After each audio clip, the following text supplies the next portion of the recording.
Welcome back as we continue to look at Luke chapter 7. We're starting with verse 11 today. Remember yesterday we heard of the centurion, the Roman soldier, who sent for Jesus to heal his servant and how Jesus commended him in his faith. Let's continue, starting with verse 11. Soon afterward, he, again Jesus, went to a town called Nain, and his disciples and a great crowd went with him.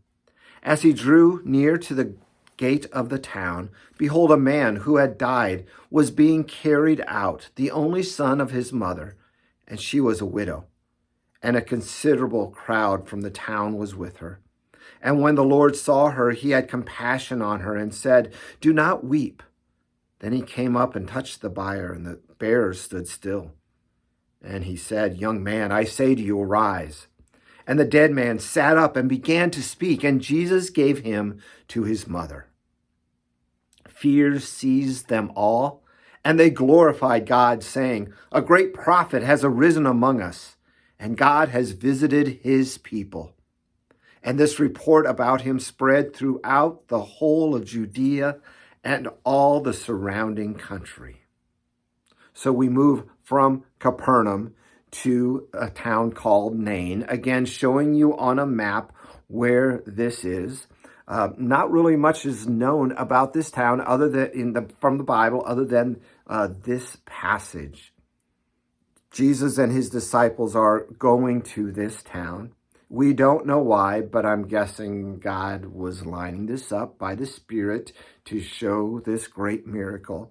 The disciples were following and crowds along with as well. Remember, Jesus was at the place where it was difficult for him to go anywhere without crowds following. And these processions, these two processions met near the city gate as they were getting ready to go on in. First of all, Jesus and his procession with his disciples and the crowd, probably a joyful group, and then coming out of the city, a funeral procession. A considerable crowd from the town, it says, was with the widow as she was going out with her dead son. See, and this presented a problem for Jesus. First of all, the woman was a widow. Her husband had died, and now her only son was dead as well. There would be no one to care for her. She would be alone. The second problem, the greater problem, is that of death. Death is a consequence of sin. And Jesus hates sin, and especially hates the result of sin, the death and the problems that it causes. The problem here was for the widow, whose only way of taking care of herself had now died. But Jesus has a solution, and his solution is simple. He simply speaks up and says, "Young man, I say to you, arise." And he sat up. His life, the family, his mother was restored once again. And Jesus showed his power over death. Notice the fear and awe that came upon them. The fear, it says, fear seized them. This fear is kind of that fear we have for God. Yes, there's some fear as we think of it, but more of an awe on what God is doing.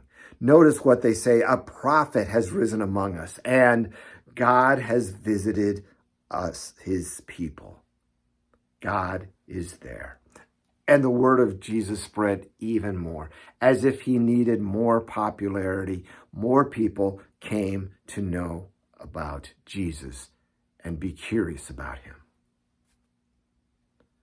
This points to the final consequence of sin being conquered. When Jesus rose from the grave, when he conquered death, and that by that resurrection, he has given the promise that he will conquer death for us on that last day when he comes again. This points forward to his resurrection, his conquering death, for himself, but more importantly, for all of us. God bless. We'll see you again tomorrow.